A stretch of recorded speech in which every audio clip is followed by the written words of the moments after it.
Hi, everyone. Here we are on the day before the new moon, and good to be here with you again. I'm sorry for having skipped a cycle where I wasn't available for different internal and external reasons. But here we are, a day before the new moon tomorrow. You'll see me looking around at my papers so I can share things accurately, but tomorrow the new moon is at 10:33 Pacific time in the sign of Cancer.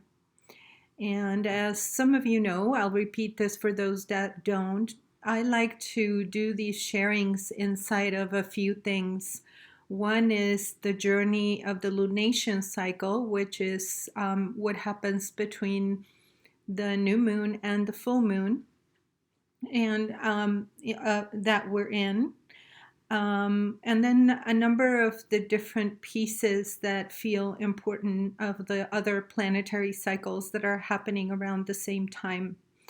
Um, Clearly, as a lot of you know or might know, whether it's from experience or from knowing astrology, there is so much going on in our world right now. So these are, shorter video clips that will give you definitely a focus on the moon time, while not necessarily going into a lot of detail of all the other different transits, which I cover at other points, and I'm sure there are a lot of people covering outside.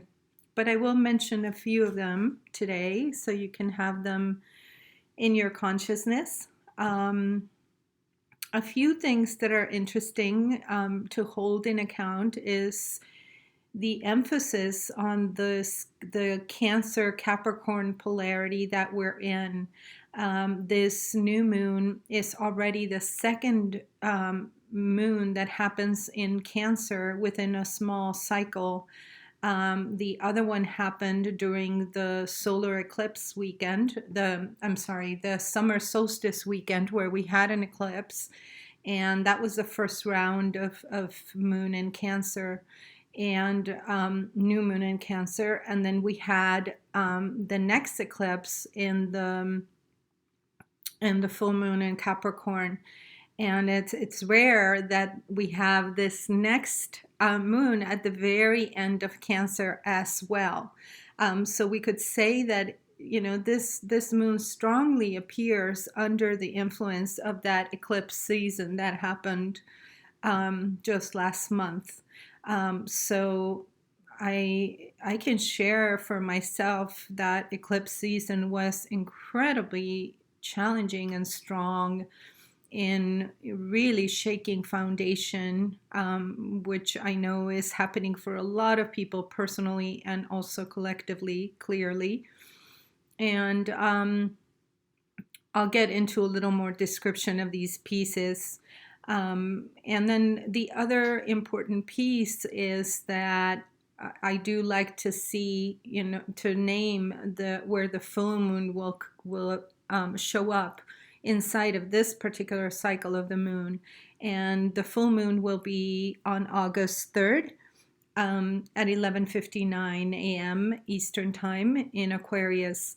So that is definitely a very different energy than the Cancer energy right now. So it's something important to mention, and I'll talk a little bit more about that. But right now, I do want to emphasize on the theme of the new moon.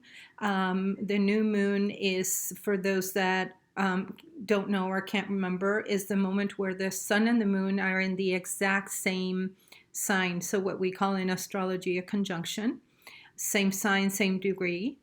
And it happens when we can't see the moon, and so the new moon shows up after a few days where there is the what we call the dark of the moon, and it's symbolically it's an incredible time where that space of absolute fertility in the vastness of the night sky and the vastness of the great dark empty there is a potential for birth to happen, for new seeds to be planted, for new steps, for reset, and for a real sense of allowing ourselves to drop in on Monday. And then usually I like to hold a window of 3 days, so you don't have to worry if you have a full day. But at any point within that window, the invitation is to take some time, whether it's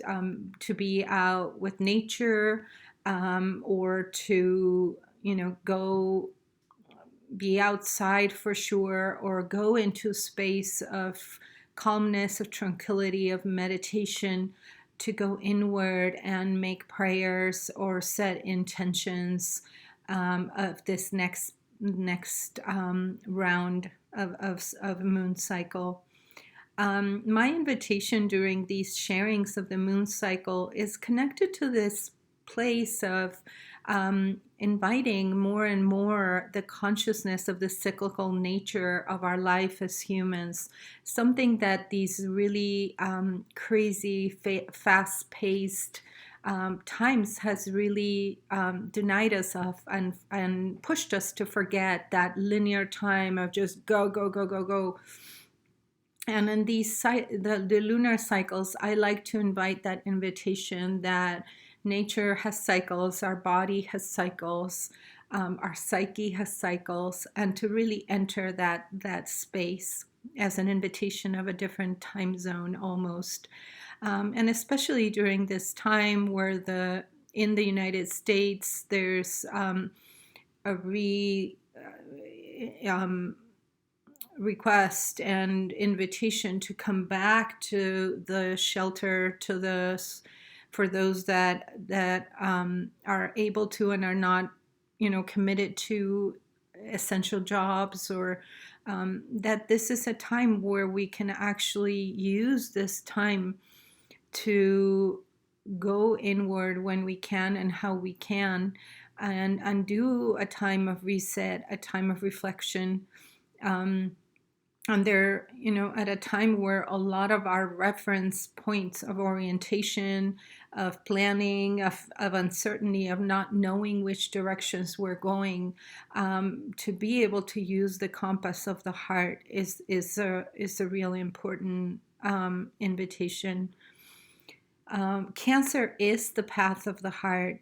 It is the theme of security, of safety, of feeling held, of feeling supported, of feeling a sense of belonging, both, from all levels, to our heart, to ourselves, to the place we're in, to the people we're part of, the community, and the larger sustenance of the great, the great sacred, the great divine, the great mother, whatever it is that you feel held by or not. And so it really is a lunation, this new moon, that is inviting us to come into our heart, to feel our vulnerability, to embrace our vulnerability, to feel all the feelings that are there. Mercury is in Cancer, and so it can be a time where a lot of feelings are there. And to really, bring ourselves, allow, that invitation of self-love, of self-acceptance, of connecting with those places that we are not feeling that, and inviting it in deeper ways. It really, this conversation between Cancer and Capricorn is a dance between the inner and the outer, in the sense of really demanding, and especially because of the activation, as you have heard me talk before, of 3 really strong planets, Pluto, Saturn, and Jupiter in Capricorn. And specifically in this moon, we are having the moon in dialogue with these 3 planets in what we call an opposition, specifically with Saturn, is very exact. So it might not be an easy few days. There can bring a sense of contraction, of challenge, of a sense that of limitation, that things that were, I mean, just even the fact in a lot of locations of the United States where, people are having to shelter back in place.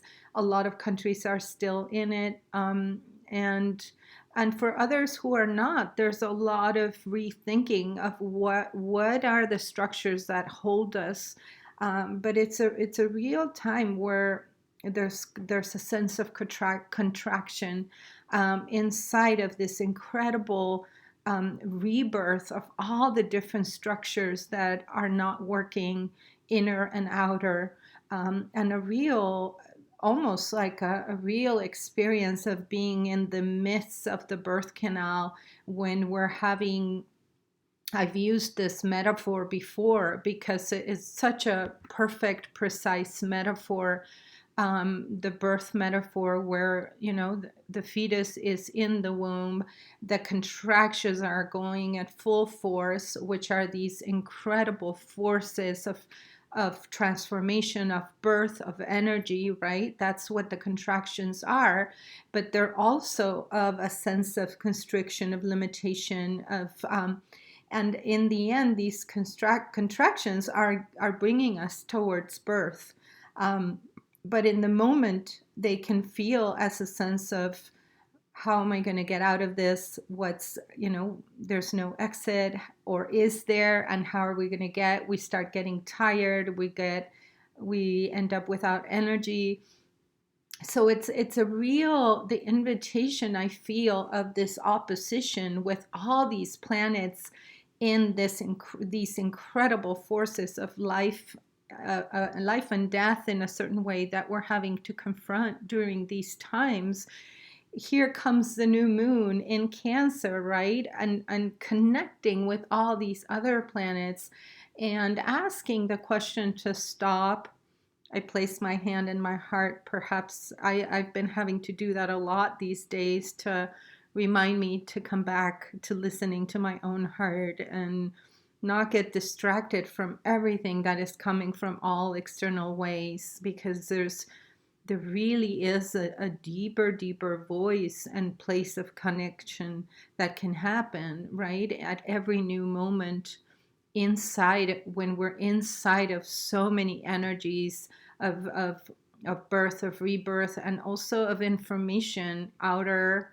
And so I am finding very valuable, and I share this because this can be a really powerful invitation for this cycle of the moon, with the new moon in Cancer, to really hold deep inside that inner sacred sanctuary, cave, whatever you wish to call it, and to feel it as, and shelter there, shelter in the place of silence inside, shelter in the place of tears, of different kinds of feelings that might be there, of the how does uncertainty feel in our bodies, shelter inside of that.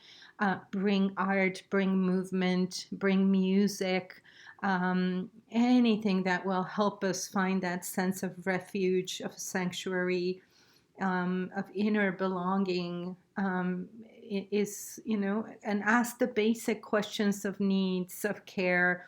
Are my needs met? Am I, feeding myself well? Is my environment safe? Do I even have an environment? I'm having to change right now a lot, and it's pretty challenging.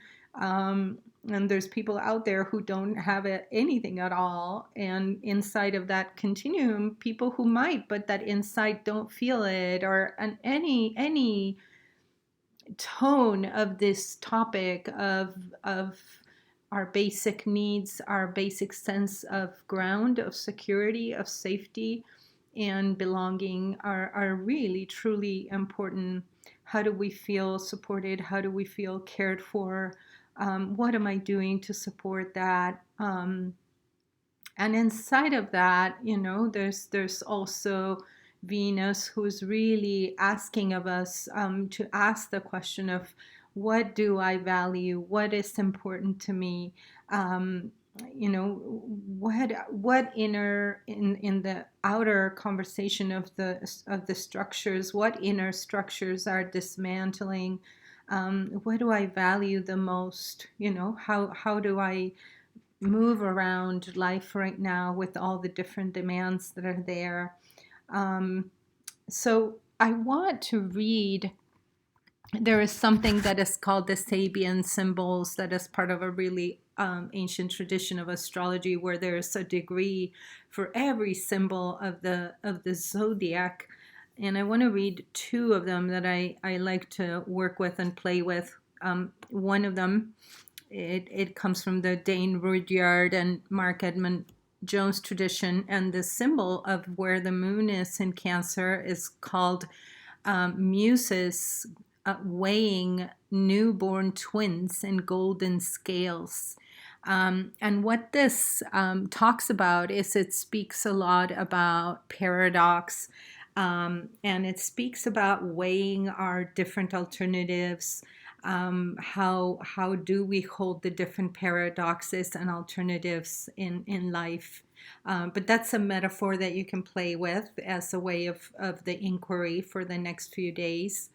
And then from Elias Lonsdale book of degrees as well, he has an image that is called a large school of baby fish swimming in a group.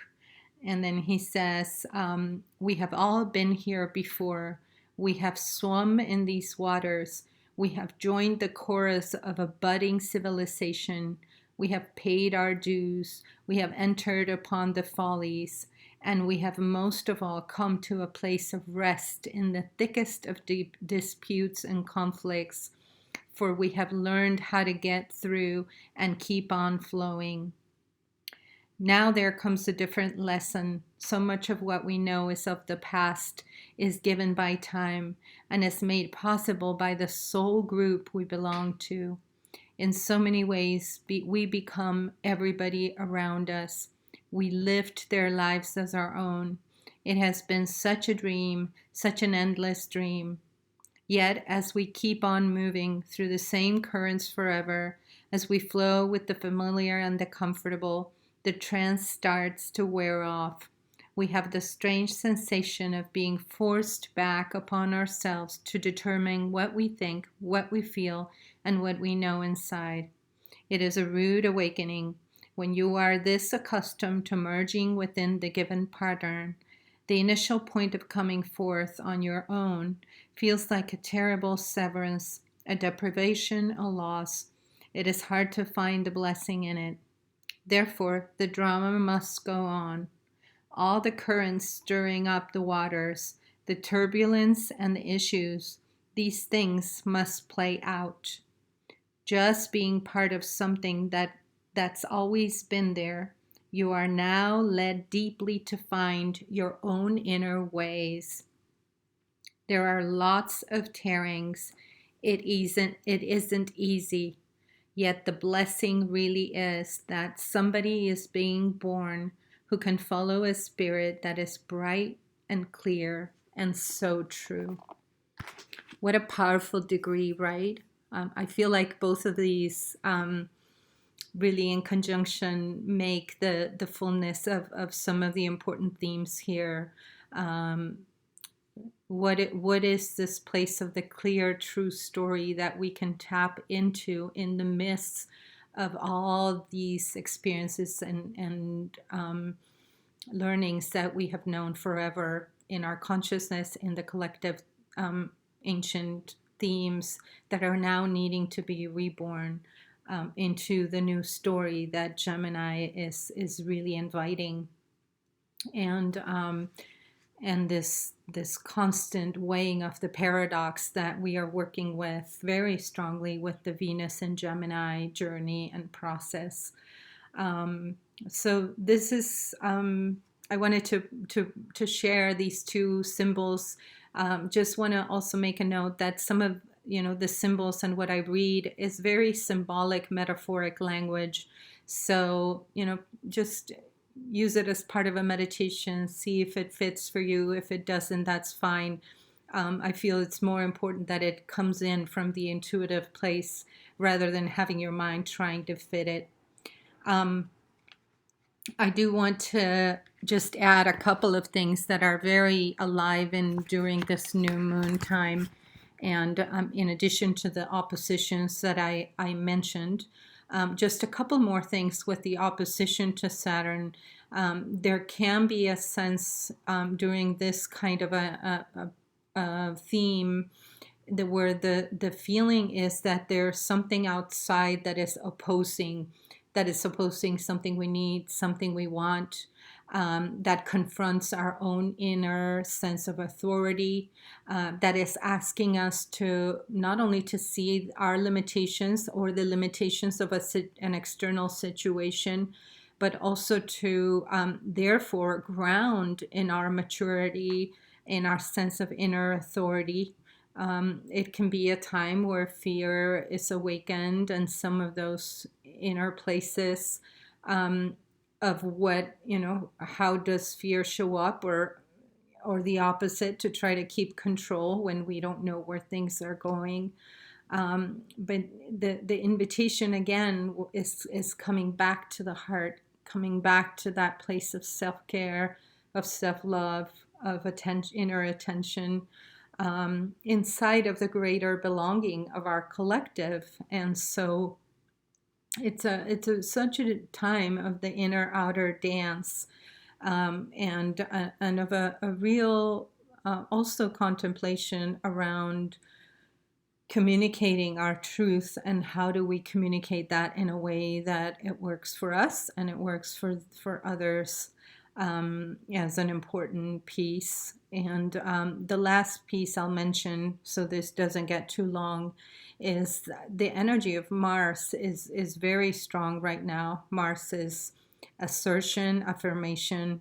It's the energy of life. It can be aggression, anger, and it's connected to Chiron right now. So it's really showing that vulnerability of the human raw expression, whether it's internal or collective. And it's connected to Mercury, to communication, to really how do we invite our communications. And I feel, Mars and fire it's a real sense of the, I like to see the metaphor collectively of the fire of the world is activated right now on many levels. And so I feel that there is something about this Cancer new moon just happening at the tail end of Cancer, after all the incredible learnings that we've been having this summer inside of the eclipse season, and of just having a few more days of slowing down into our inner kindness and gentleness, and and inside using that as a learning of the kind of in and out that we are in, where we need to remind ourselves when it's time to retreat, like the Cancer does, right? When it's time to retreat into inner sanctuary, into care, and when it's time to come back out. And I feel like ideally that would be a consideration, on all levels, for an organization, for a human being, and how are we caring for each other during these times, that are so extremely vulnerable, and also, there's a lot with this kind of a configuration of the voices of those who have not been cared for collectively, as we have been having with Black Lives Matter movement, and so much in this country waking up, to a lot of incredible injustices that have been marked as part of the history, and the way the foundation of this country were created. And I also have been following a lot around the immigrants and the children at the border, the children all over the world, and a lot of really intense pieces around trafficking that are happening. So it's our world and all the issues that have been there all along have not stopped because we've been in the pandemic and in the virus, and it is all here. And so it's a real reckoning of the deep transformation that we are in, that we constantly come back out, right? It's like we are in it, and the transformation is happening in the way a birth happens, where once the birth is there, we can't stop it. It just continues, and it has its moments of stopping, of pause, moments of contraction, moments of pushing, moments of forces, of energies, and moments of calm. And so it how do we want to show up inside of that so we are feeling resourced and cared for and energized and awake in a place where we can touch the beauty of life as well, and the connectedness, the connectiveness that we can have as beings of this world. And Cancer, new moon in Cancer speaks to that too. It is the interconnectedness of all living things in this world. And yeah, how can we connect from that deep level? So I wish you well in this next cycle, this next lunation, until we meet again in the full moon of Aquarius, which is hopefully bring a sense of liberation, a sense of an exhale of breath, and the dance that can happen between those two. Okay, may you be well. Bye-bye.